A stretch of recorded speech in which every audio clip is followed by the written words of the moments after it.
నమస్తే, welcome to Sakshi digital. నేను షాహిదా. హైదరాబాద్ జిల్లాలో దాదాపు 10 లక్షల మంది ఓటర్లు గల్లంతయ్యారు. జిల్లాలోని మొత్తం ఓటర్లు 47,36,669 మందిలో 9,95,315 మంది ఓటర్లు ఏమైపోయారో అధికారులకు అంతు చిక్కట్లేదు. మొత్తం ఓటర్లలో ఇది 21%. వీరిలో కొందరు మరణించిన వారున్నప్పటికీ మిగతా వారు ఎక్కడున్నారో ఏమయ్యారో వివరాలు లభించలేదు. వీరు ఇతర ప్రాంతాలకు వెళ్లి ఉండవచ్చని లేదా ఇతర ప్రాంతాల నుంచి ఇక్కడికి వలసొచ్చి ప్రస్తుతం వెళ్లిపోయి ఉంటారని అధికారులు భావిస్తున్నారు.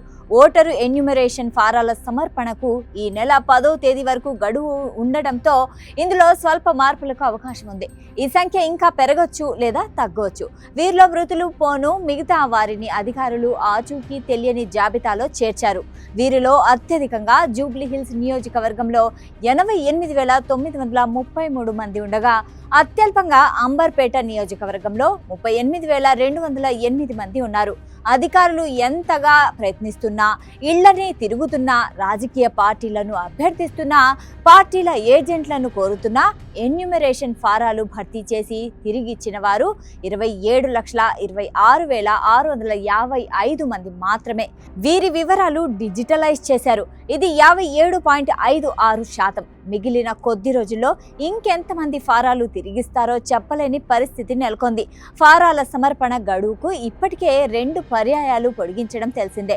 దీంతో ఇవ్వాల్సిన వారి సంఖ్య స్వల్పంగా మాత్రమే ఉండే అవకాశం ఉంది. ఇక జిల్లాలోని ఓటర్లలో 4,91,236 మంది ఆన్లైన్ ద్వారా తమ ఎన్యూమరేషన్ ఫారాలు భర్తీ చేస్తారు. వీరు 10.37%గా ఉన్నారు.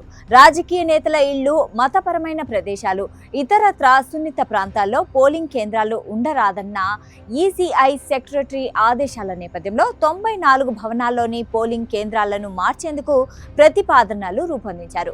ఈ మేరకు వివరాలను రాజకీయ పార్టీల ప్రతినిధులతో నిర్వహించిన సమావేశంలో వివరించారు. నామెన్ క్లేచర్లు మారాల్సిన పోలింగ్ కేంద్రాలు 39 ఉన్నట్లు గుర్తించారు.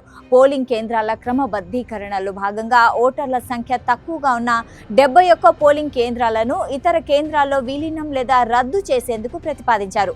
ఓటర్లు ఎక్కువగా ఉన్న ప్రాంతాల్లో కొత్తగా 4 పోలింగ్ కేంద్రాలను ఏర్పాటు చేయనున్నారు. ఈ క్రమబద్ధీకరణతో జిల్లాలో ప్రస్తుతం ఉన్న 4,062 పోలింగ్ కేంద్రాల్లో 67 తగ్గి 3,995 పోలింగ్ కేంద్రాలు మిగలనున్నాయి.